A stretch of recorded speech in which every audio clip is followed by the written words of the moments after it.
Okay, there we go. All of the electronic things. I have to do all. Anyway, it's lovely to see everyone today. Thank you so much for being here.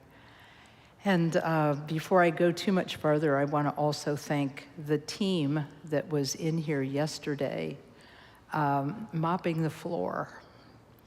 If it looks nice and shiny today, it's because the crew came through yesterday. And this is an all-volunteer group of people who come in and take care of this amazing room that feels so good because all of you bring your sincerity to this room, and you bring your practice to this room and your meditation to this room. And the reason the room feels so good is partly the design, but partly what you bring to it. And so the volunteers brought some purity to it today, and so forth and so on. So it's wonderful to see all of you in the space. So thank you to the volunteers, and thank you to all the folks here today. Before we start on the talk, we'll start with some intention. We'll set our intention. And the refuge prayer, which is on the front of this sheet, is where we will begin. We'll recite it 2 times in English and then chant it once in Tibetan. And this is a way of bringing our good intention to the practice. In the Buddha, the Dharma, and the assembly most excellent, I take refuge until I reach enlightenment. By the merit of generosity and other good deeds, may I achieve enlightenment for the sake of all beings. In the Buddha, the Dharma, and the assembly most excellent, I take refuge until I reach enlightenment. By the merit of generosity and other good deeds, may I achieve enlightenment for the sake of all beings. Now we'll recite it using the melody we use in our weekly Chenrezig practice. O Sanje Chudan Soji Chonamla Jang Chu Pardu Dani Kyap Suchi Daji Jinso Ji Pei Sunam Ki Drola Penshir Sanjay Druparsho. Okay, thank you. I'll start with one little prayer of my own, and then we'll begin. O Paulin Sawe Lama Rinpoche Tagi Chiwar Pede Ten Shula Kadrin Jembo Gane Sonte Kusum Tugging a Drup Sal to Soul. Okay, thanks everyone. So today I decided to bring back a topic that I had spoken about once before because an example illustrating it came up for me this week. And I thought, well, it would be good to go visit an old topic from time to time.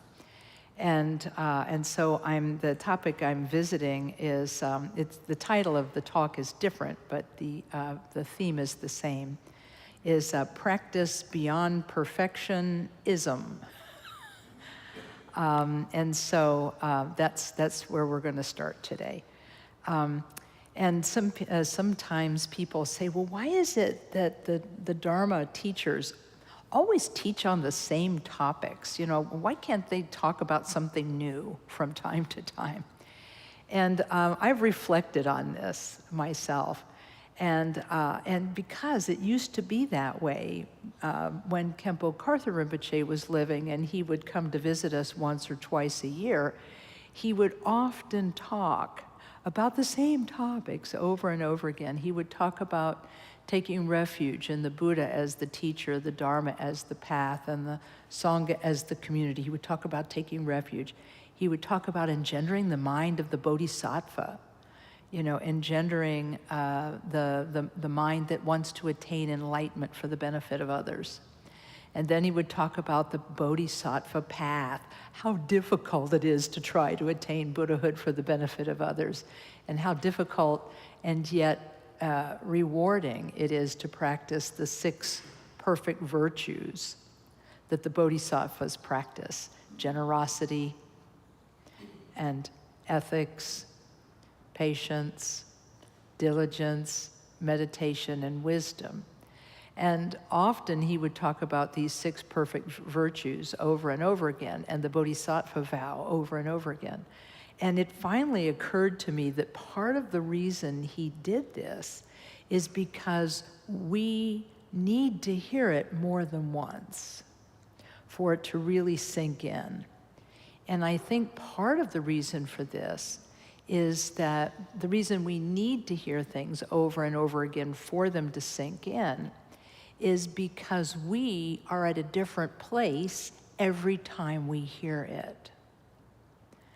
And I think that this is something that helped me have a little more patience with the Tibetan teachers when they continuously repeated the same topics over and over again, was realizing that I was at a different place that day than I was the first time I heard it.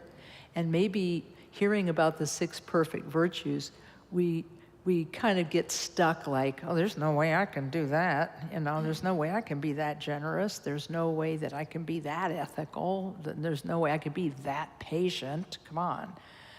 But after we have more experience in our meditation practice, then it becomes, maybe the key begins to fit in the lock a little differently for us. And we will say, oh, now I understand the importance of generosity and how that leads to patience. And how patience and generosity, I said patience, ethics and generosity, how generosity leads to ethics, and how generosity and ethics leads to patience. Because when we can be generous, that means we can be generous not just with our physical resources, but with our attention and our listening ear. We can be generous with that. And if we're generous with our listening ear, then gradually we will become more ethical and less angry and less judgmental. And as we become more generous and less judgmental, then patience becomes way easier. I remember when Lama Lodro Lama visited us. She's now the president of KTD Monastery. She's a Taiwanese woman who became a Buddhist nun and did 3 3-year retreats. Amazing person. She became the women's retreat master after that. And then she became the president of the monastery. So she was giving a teaching on the 6 perfect virtues one time in the old building when we were on this property. And she said something that I had never heard before. So see, it's the same topic, but she said something new that really opened it up for me. She said, patience is not putting up with something. She said, patience is being open to how other people are. Think about that. Patience is being open to how other people are in all of our imperfection, in all of our difficulty. If we can be open to other people, then we can see, that person is not in control of their mind, and that's why they're saying and doing the things they're saying and doing. And if we can be open to how they are, we can be open to how we are.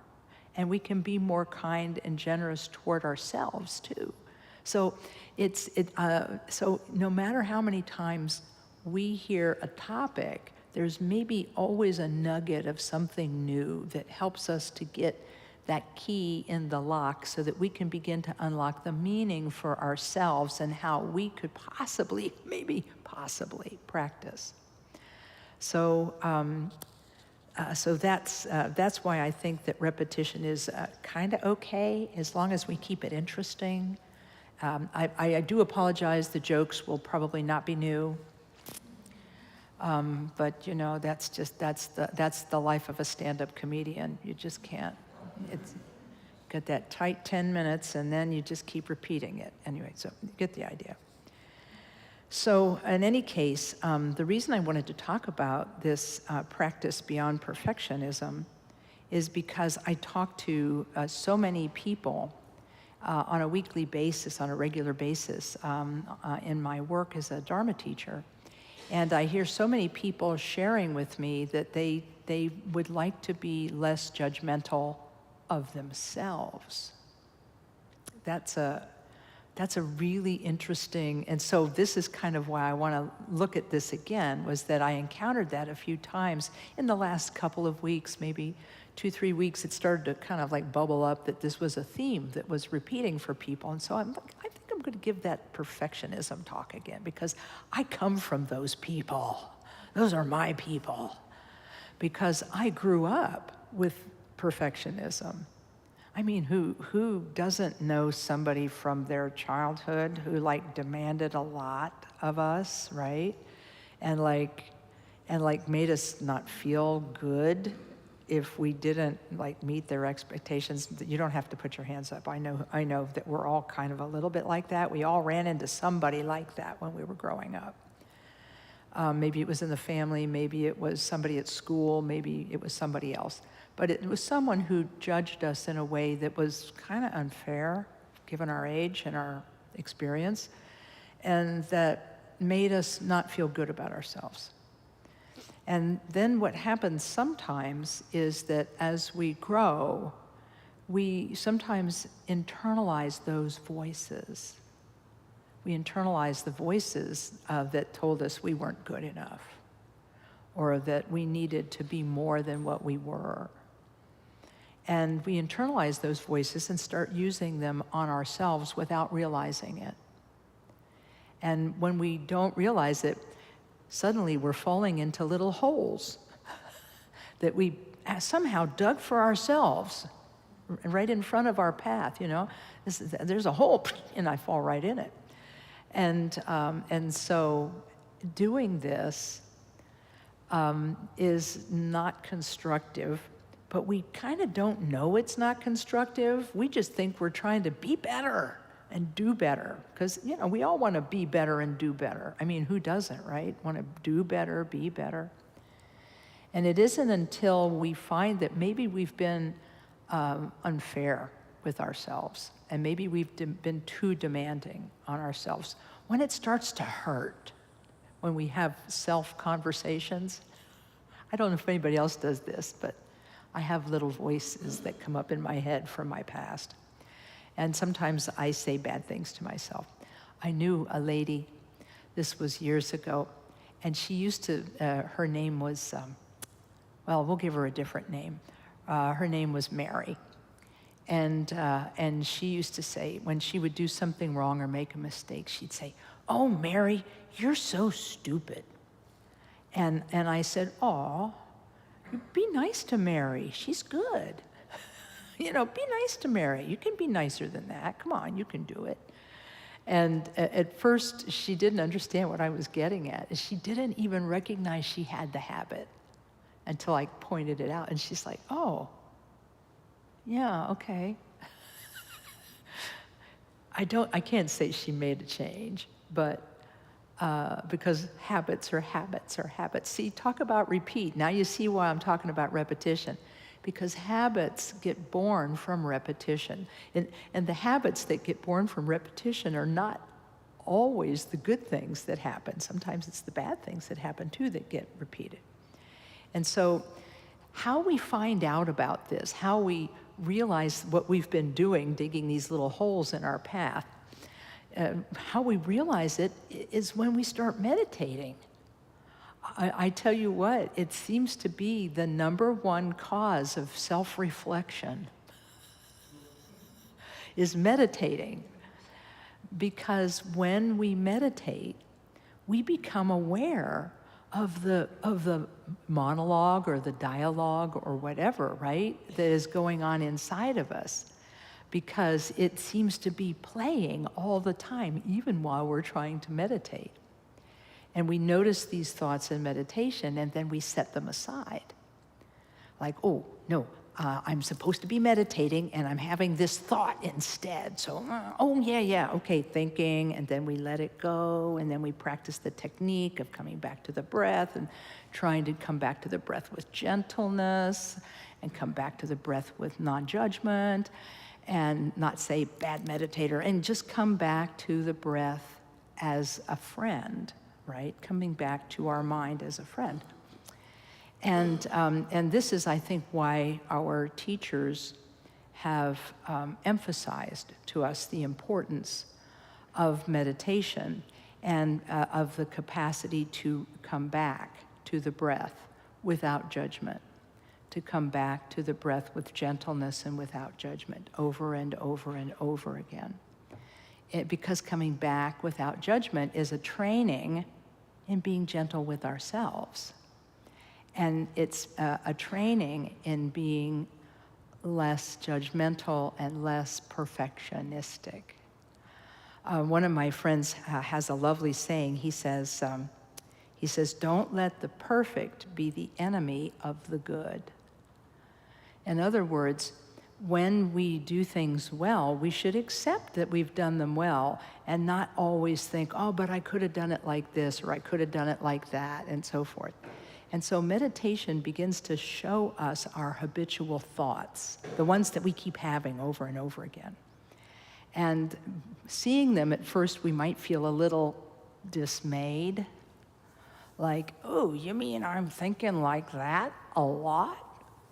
And the answer is, yeah, you are, but it's okay, because you can think something different. Even if you've got a habit of thinking a certain way, you can do something different. And this ability to do something different starts with our entry-level practice, our quiet sitting meditation. If we can let go of one thought that arises in meditation, we can begin to see the potential to let go of virtually anything. Because when we are in meditation and suddenly a thought from maybe the past or something we're worried about for the future comes up, and it kind of captivates us and takes us, we kind of get reborn in the world of that thought. You know, it's kind of like, I mean, rebirth isn't just something that happens after we die. It can happen when we buy into a certain line of thinking, and then we get reborn in that world, which could be a fun world. It could be fun, but it could also be kind of negative and kind of scary. And so we get born into these when we're sitting on our meditation seat too. And the discipline of being able to say, not now, or being able to label it thinking, to let it go, and to consciously usher our attention back to the breath for a fresh start. The ability to do that gives us power that we didn't know we had. It gives us a power that we didn't recognize we even had within our hands to change how we think about something in that moment. So at first, it's like learning to drive a car. When we learn to kind of drive the mind, you know, when we're trying to drive this now under our own, slowly coming under our control mind, at first we hit the curb a lot. I don't know about you, but this happened to me a lot when I was learning to drive. I would hit the curb a lot because I wouldn't allot enough space, or this would happen or that would happen. And or that I would like make my turns and they'd be really sloppy, and you know, sometimes I hit the curb, and then, you know, so like all of these. So when you first try to make changes in your mind stream and in your habitual thinking, at first it's going to be messy, and the people who are close to you will have no idea what you are trying to do, and they might think, they're a little strange. They're acting a little strange because they were mad a minute ago and now they're not. And it's just that we're practicing a new behavior. Give us some room. It's like those lovely bumper stickers on cars that say, Please be patient, student driver. I want to have one of those on my back as I walk through my day. Please be patient. I'm still learning to be human. Just give me a minute. But if we can do that, that's the first inkling we get that change is possible, is through the practice of meditation. But the Buddhist path doesn't stop there. It doesn't just stop by encouraging us to let go of thoughts as they come up on our cushion. We're actually encouraged to start noticing our thoughts when we're not meditating. And at first, that's going to be like really weird and really scary. And I had a person say to me, oh my gosh, I just realized I trash talk myself a lot. And it's like, it's okay, you'll be fine. Just put something new into the mix. Like Mary, the person who used to say she was stupid, I'd say, well, be nice to Mary. So you can do that with yourself. Like, oh, I need to be nicer to myself. I'm doing my best. I'm doing my best. And by being able to say different things to ourselves, it may sound corny or hokey. It may sound strange, but then gradually we get better at it and it makes more sense to us. And then we find that we trash talk ourselves less. And that is, for many of us, the beginning of this noticing when we are not meditating. We don't just notice our own patterns, we start to notice everybody else's too. And we find that everybody else has a life. I think it's surprising. Everybody else has a life, and sometimes it's like ours, and sometimes it's definitely not like ours. But everybody has a life and a story. And this life and story are incredibly important to them. Just like our life and our story is incredibly important to us. And just as we are the central character in our own story, everybody else is the central character in their story, right? I saw this, I've talked from time to time about this one panel cartoon I saw once it was like a sea of faces, lots and lots of faces. And like a big group of faces, people like in a big crowd. And there's the person in the center says, a thought balloon is coming out. And the person is thinking, what if I'm not the main character? What if I'm not the main character, right? And when we begin to see that everybody else has a life and a story, then we begin to realize that we actually play a role in their story. We could be a friend, we could be an enemy, we could be the good one, we could be the not so good one. And so this helps us to understand what Lama Lodro Lamo meant when she said patience isn't putting up with something, it's being open to how other people are. And seeing ourselves in other people and saying that they're struggling with their habitual patterns just like we are. Because when we find ourselves saying, that person should meditate more, this means that we have maybe taken a wrong turn on the path toward enlightenment. And we've started, as my friends in 12 Steps say, we've started taking somebody else's inventory. We've started making a list of other people's faults and failings instead of looking at our own situation. And this can be good to notice, but the technique might be missing. So when we notice our own imperfections or when we notice somebody else's imperfections, if we could get into the habit of thinking, I'm doing my best. They are doing their best. Because their best is their best at that moment, in that time and place, in that situation. Think about it. We are always doing our best from the point of view that we are here right now with all of the things that came before in our life and all the things that are going forward. and we are doing our best. And this opens us up to something called empathy, where we feel empathy for ourselves, where we feel this closeness and empathy for ourselves and this closeness and empathy for others. We may not like them yet, but we have empathy for the fact that they're suffering and they're having a hard time, maybe. And this helps us to see that other people have this sort of perfectionistic attitude as well, where they judge themselves a little too harshly, or they don't give themselves credit for the good things they do. And that we can begin to be a little more gentle with them also. And this comes from the Buddhist teaching on loving kindness. Because the practice of loving kindness meditation is the next stage for us in development. We can do quiet sitting, and quiet sitting meditation, in quiet sitting meditation, we pacify our mental afflictions and our bad habits. We pacify them by letting go of them, right? Even if it's just for a few seconds, we let them go. But then we have to train in replacing them with something else. And the best thing to replace them with is thoughts of loving kindness. Kindness toward ourselves, empathy toward ourselves, empathy toward others. And then if we learn the practice of metta meditation or loving kindness meditation, we sit on our meditation seats and mentally extend goodness, first to ourselves, then to our close ones.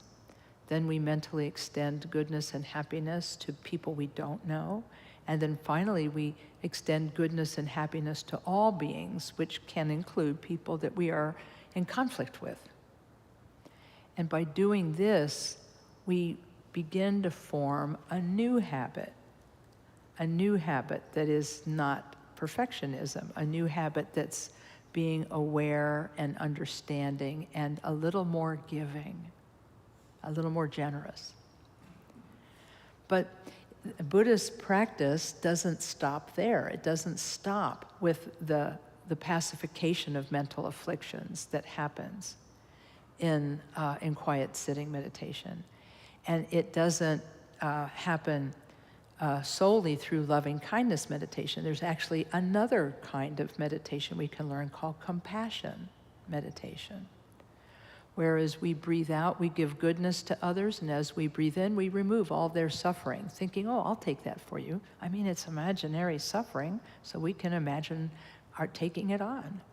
And we can do that. And when we do that, we begin to train both in loving kindness and compassion.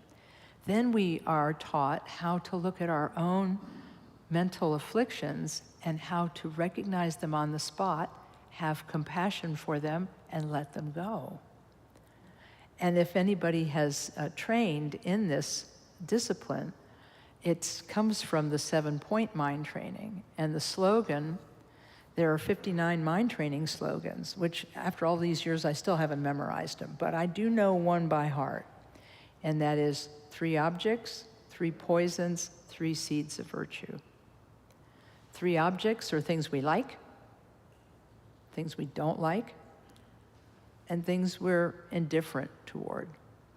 Those are the 3 objects: things we like, things we dislike, and things we're indifferent toward. The 3 mental poisons identified by the Buddha in his teaching on mental affliction, the 3 basic ones are attachment for things we like, aversion for things we don't like, and ignorance or indifference for everything else. So attachment, aversion, and ignorance are called the 3 poisons. If you go down to our library, you'll see the painting called the Wheel of Life. And in the center of that Wheel of Life, which shows all of the different experiences that sentient beings have in samsara, this world of suffering the Buddha described in his teachings, there are 2 interesting figures in each one. In each one, there are suffering beings, but there's also a Buddha in each one of those 6 states of being. And I asked my teacher, well, I see the suffering beings, I get that, but what's the Buddha doing in there? And he says, I used to know the names of all of them, he said, but I don't remember them anymore. He said, but I'll tell you what it symbolizes to me. It symbolizes to me that our Buddha nature is present within us always, even when we're suffering. Our Buddha nature is present. And that if we can remember that, it will help us relieve our suffering. So even when we're suffering from attachment and aversion and ignorance, if we can recognize we still have Buddha nature, there's a little bit of ease that can come over our mind with that. But anyhow, I'm sorry, I got off on that tangent. What I meant to talk about was the center of the wheel of life. There are three animals depicted, and they're biting each other's tails, meaning that they're circular, right? And it's attachment. It's the animals that symbolize attachment, aversion, and ignorance. Attachment is symbolized by a rooster who jealously guards his flock. Then the aversion is depicted by a snake, which is known for its quick and aggressive attack. And then ignorance, I'm so sorry to tell all of you who love pigs, because they're very intelligent creatures, they are associated with ignorance. And I think part of the reason for this, this miscarriage of justice, is because they eat everything. And that indiscriminate eating is probably thought to not be very intelligent. But, you know, hey, doesn't it just give them more fuel? Anyhow. But these three animals symbolize the three poisons, the three mental poisons: attachment, aversion, and ignorance. And so the slogan, 3 objects, 3 poisons, 3 seeds of virtue, would seem to indicate that these 3 poisons could be turned into objects of virtue. But how do you do that? How do you turn a mental affliction into a cause for virtue? You do it by recognizing that it has arisen in your mind. That's the first part of it. You recognize that it's arisen, then you identify it. Like, I'm experiencing attachment, I am experiencing aversion, I am experiencing not knowing what to do, ignorance. And then you think, pursuing this emotion has never really worked out for me. You know, pursuing attachment, pursuing anger, pursuing indifference and aversion. It's never really worked out for me. I think I'll do something different this time. I think I'll engage love and compassion for myself and love and compassion for the other person. And in this way, we begin to make a change, thought by thought, emotion by emotion. The way when my teacher, Khenpo Karthar Rinpoche, when he taught about this, he said, if you can use this method of recognizing that it's arisen and making the aspiration that you and all beings be free from that mental affliction. My anger is a problem. May I and all beings be free from anger, and may we all become Buddhas. If we can engage a different response, then we will do different things. As my buddies in 12-step like to say, if you do what you've always done, you get what you've always got. So if we do something different in the situation, then we will get a different result. And so this technique of compassion meditation can be done even when we're not meditating, which is super, because I don't know about you, but I don't have a lot of cushion time some days. Some days I have a minuscule amount of cushion time, but I have a lot of time with my 3 mental afflictions. I spend a lot of time with them. We're like friends. But what if I could recognize them when they're happening and in that moment make an aspiration? May my attachment, may I and all beings be free of attachment. May I and all beings be free of anger. May I and all beings be free of jealousy. May we be free of everything. And may we all become Buddhas. That's how getting hold of a single thought and turning it around can turn something negative into a cause of virtue. And this is how we change our habits, thought by thought by thought. And that's why we all need those stickers on the back. Student, bodhisattva, please be patient, right? So there's still one more method that we teach here, because we teach these basic practices that help us to go beyond perfectionism and beyond habits. The first one's quiet sitting. The second one is both the loving kindness or metta meditation and the compassion or tonglen meditation. But the third one might seem new and different to you, but you will have heard of it in a different context, and I'll tell you what it is. It's visualization practice. Visualization practice. It just so happens that the Olympic Games started like yesterday, might have been the first day. And you'll hear the sports commentators talk about how the Olympic athletes train to compete in their sport. Many of them are taught to visualize themselves completing the task of their sport and completing it well and completing it superbly, you know, and easily. And this is how they get better at their sport, because how they think actually influences how they perform.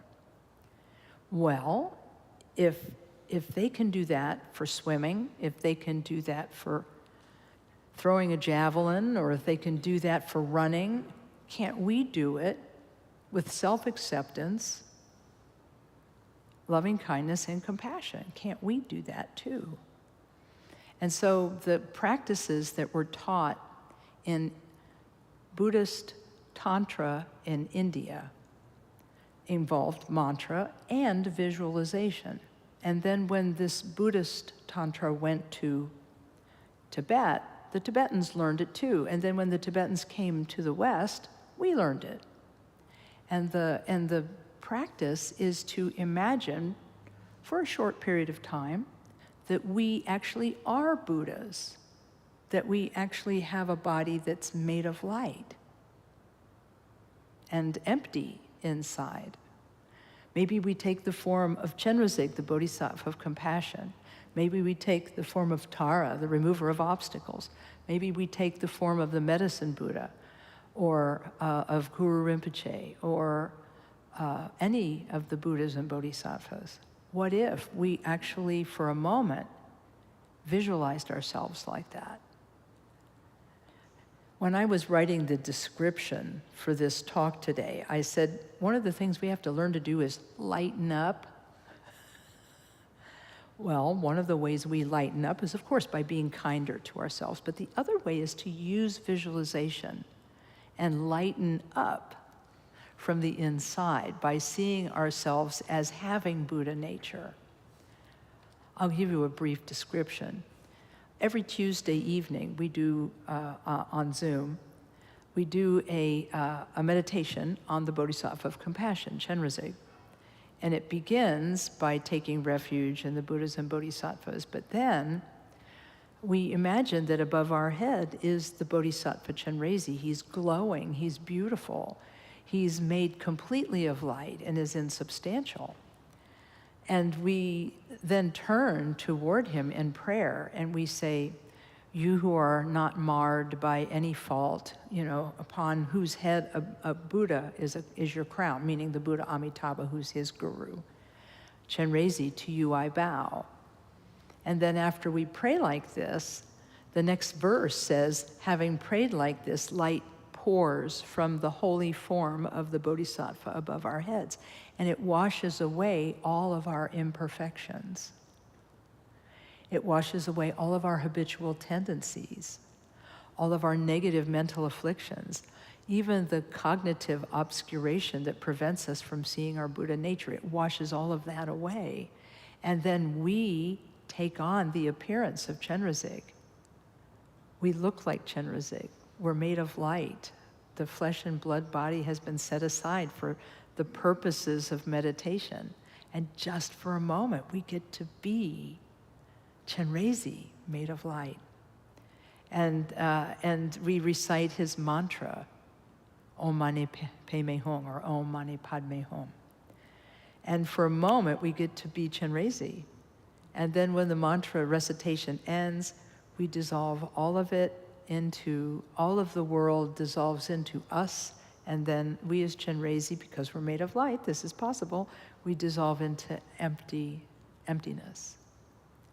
And we get to experience our Buddha nature without any concept. We get to experience our mind as it is for just a moment.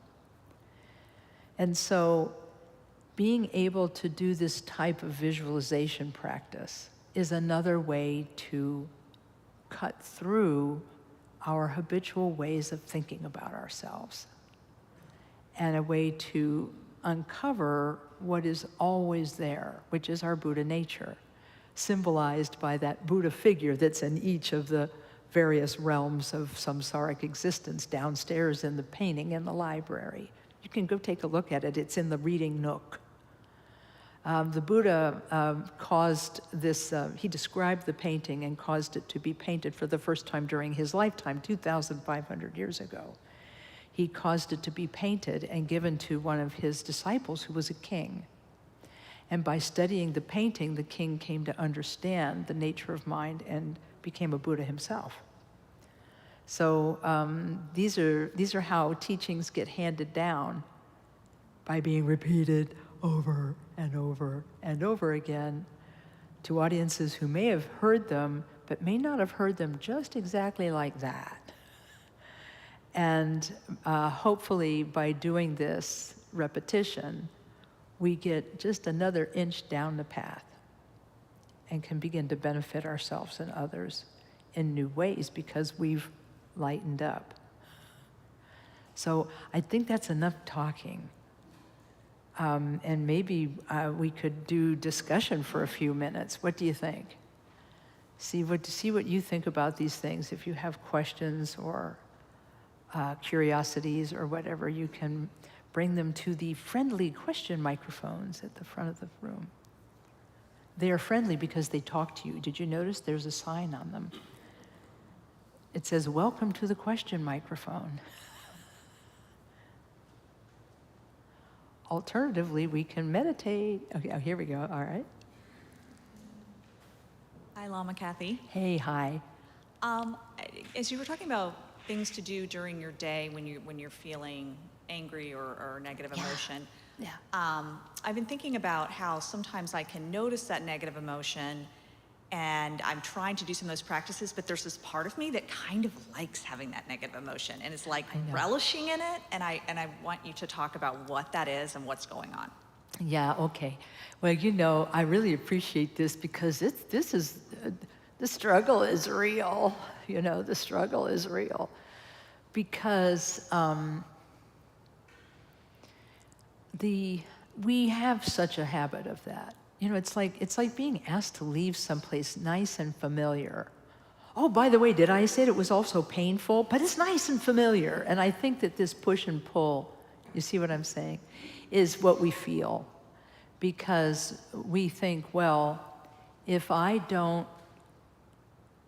See, there's the difference between feeling something and indulging something, right? It's like, because you're never going to, by the way, the newsflash, you will never stop having emotions, just so you know. You're never going to stop having them. So this training will not make you a blob. You will continue to have emotions. It's just that you're going to be able to work with them in a completely different way. And so it may blunt the impact of an emotion. For example, let me talk about happiness for a minute, because most people think that when you talk about this practice, you only deal with the afflictive emotions. But what if you're happy? And then I'll come back to your question. What if you're happy? Well, if you're happy, you kind of like, may all beings be this happy. May everybody be as happy as me. And may we all come to Buddhahood, which is like ultimate happiness. Now, that didn't really make your happiness go away. It just kind of like shared it. You're sharing your happiness. And I think the same is true for the negative mental affliction. You're building kinship with every other person who feels like you. And having that emotion all to yourself might feel okay, but it might not be the healthiest. Does that make sense? We're never going to stop feeling it, but are we going to grab that emotion and then go down the drain with it? And I think that's the question we have to ask ourselves. And so, yes, you may have occasional moments where you think, well, am I going to become a bulb if I continue doing this practice? The answer is, nah, you're still going to have emotions, but how you work with them is going to change. And it's going to be okay, because it will make more room in your heart for other emotions that are more positive and helpful. Because I tell people, when you get really angry at somebody, you feel good for like 3 seconds because you had a moment of satisfaction. But then after that, there's like one of my Dharma friends, she said, it's like you have a hangover afterward, and who wants that, because your body was in fight or flight mode when you were really angry, and your body is trying to tell you to kind of chill out and gear back. So I don't know, does this address it for you, or is there like a piece that's missing? Yeah, it's like, yeah, you're not going to stop feeling it, but how long that you just won't go down the drain with it, and that's the painful part. Yeah. So, and what's cool about it is that you will have compassion for yourself, but then you'll also have compassion for other people who are feeling the same way you are. You're like, oh, that could have been me. On another day, that was me. Yeah. And that's actually really helpful, because it helps prevent road rage, among other things. Like, my husband has a habit every time an aggressive driver cuts in front of us in traffic and then speeds away, he says, oh, I hope they get there in time for the baby to be born. And they don't go in through the emergency room. Anyway, so that's something he made up, but it's kind of cool. Anybody else? You can just kind of get in line and yeah, there you go. Yeah. We have another customer. Yes. I wanted to come to the rescue of the pig. Yeah, please come to the rescue of the pig. I think that their willingness to eat anything shows a lack of attachment and a lack of aversion. I'll tell you what, thank you for coming to the rescue. I think pigs got a bad rap. They got a bad rap. I was watching a television special last night that say they share a lot of DNA with us.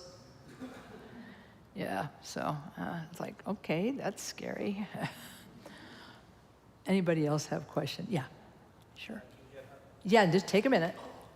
Excellent. Well done. Well done. I cannot do what you just did. So I'm in awe. Thanks. I'm getting there. Okay. Anyway, I know we're talking about, don't let perfection, be the enemy the perfect of the good. get in the way of the good. Yeah.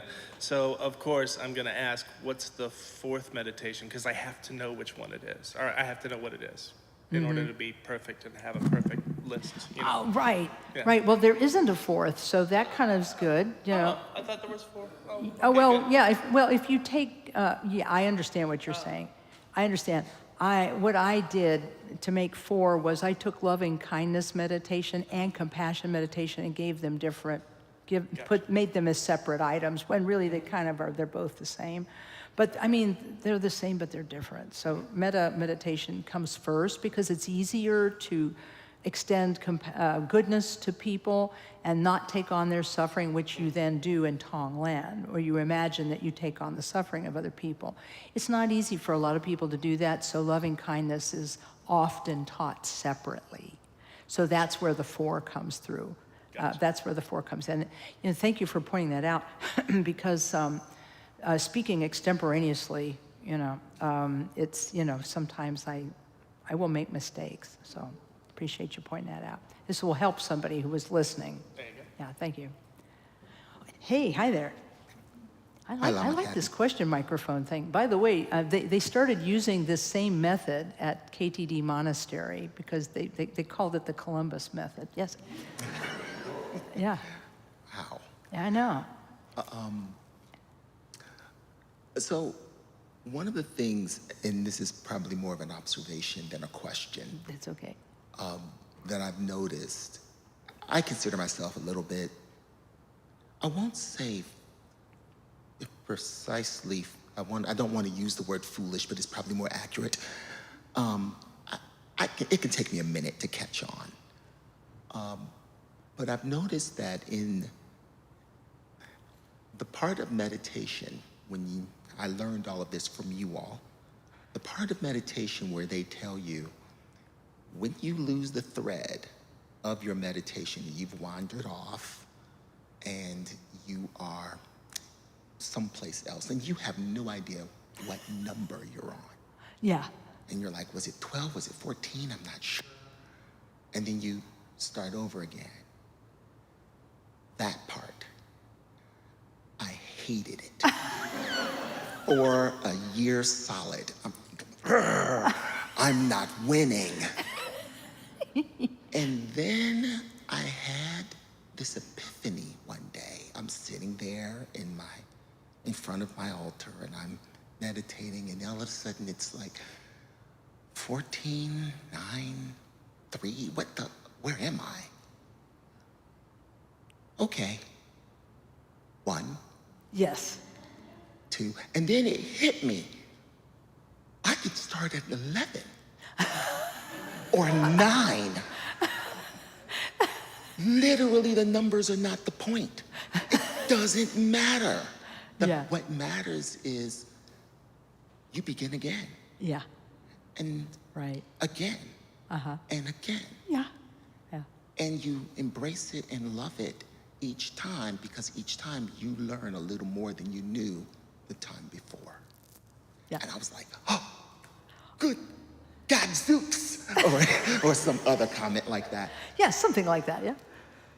Patience. I know. That was the first time I'd ever been like, it's fine, Mike, just start over. Okay. So, observation. Okay, thank you so much for that. To put this in a little context, when many people learn the practice of meditation, one of the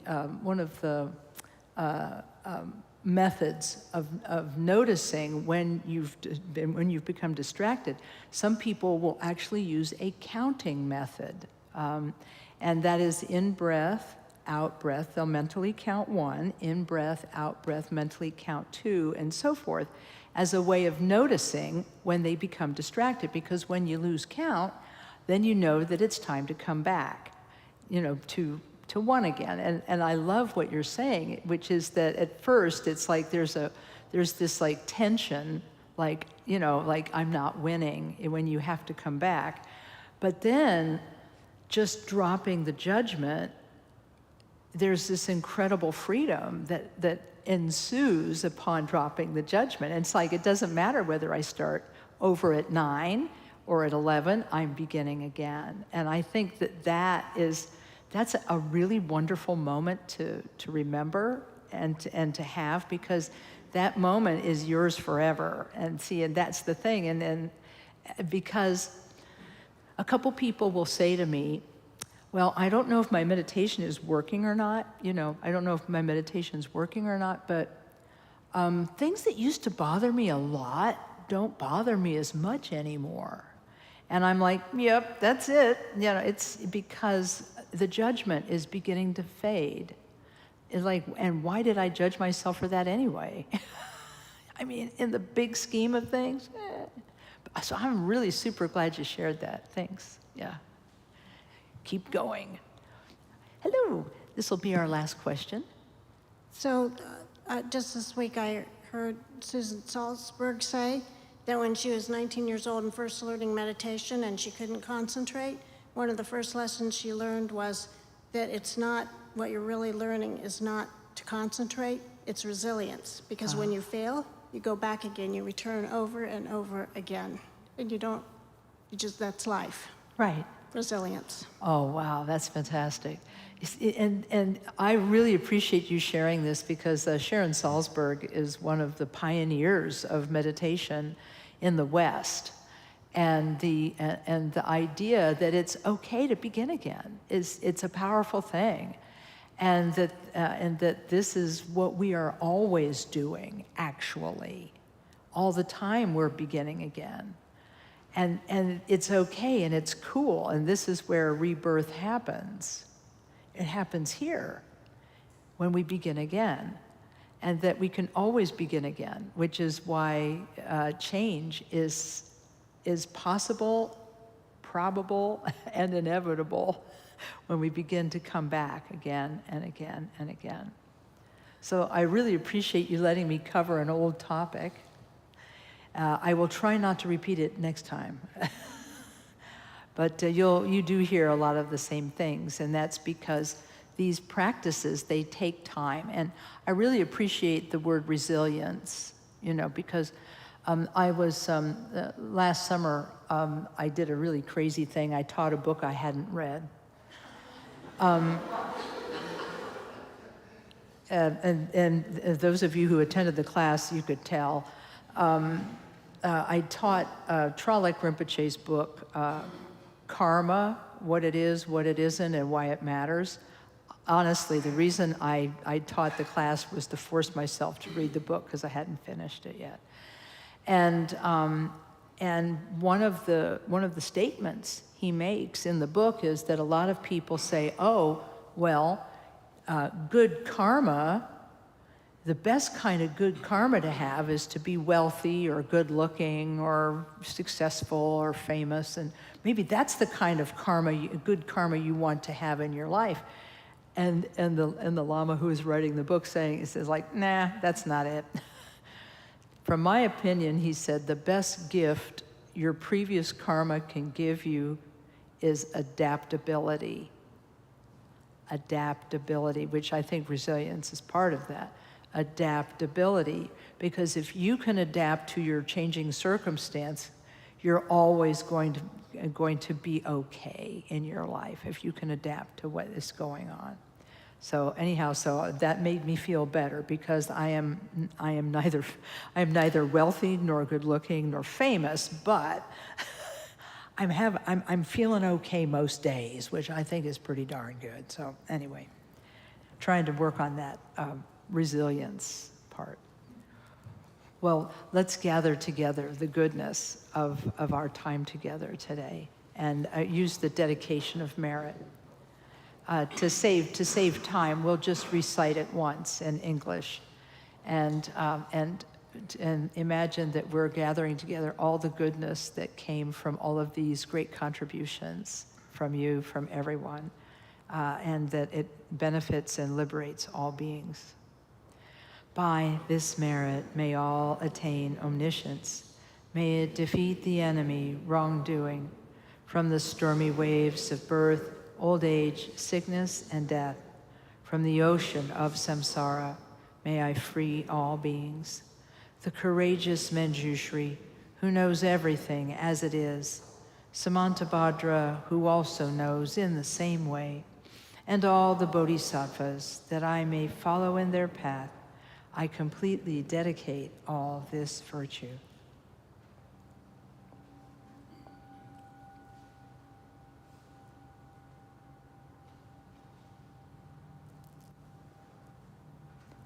Thanks, everyone. I appreciate you coming today, and we'll see you next time. And thanks to all the friends at home, and thank you to the sound guy. Thank you, thank you, thank you. Okay, be safe out there. Om Mani Padme Hum.